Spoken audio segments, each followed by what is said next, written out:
ज़बूर 23। खुदावंद मेरा चौपान है, मुझे कमी ना होगी। वो मुझे हरी हरी चरागाहों में बिठाता है। वो मुझे राहत के चश्मों के पास ले जाता है। वो मेरी जान को बहाल करता है। वो मुझे अपने नाम की खातिर सदाकत की राहों पर ले चलता है। बल्कि ख्वाह मौत के साया की वादी से मेरा गुजर हो, मैं किसी बला से नहीं डरूंगा, क्योंकि तू मेरे साथ है। तेरे आसा और तेरी लाठी से मुझे तसल्ली है। तू मेरे दुश्मनों के रूबरू मेरे आगे दस्तरख्वान बिछाता है।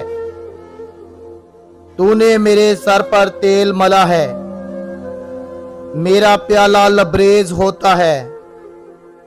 यकीनन भलाई और रहमत उम्र भर मेरे साथ साथ रहेगी, और मैं हमेशा खुदावंद के घर में सकूनत करूंगा। आमीन।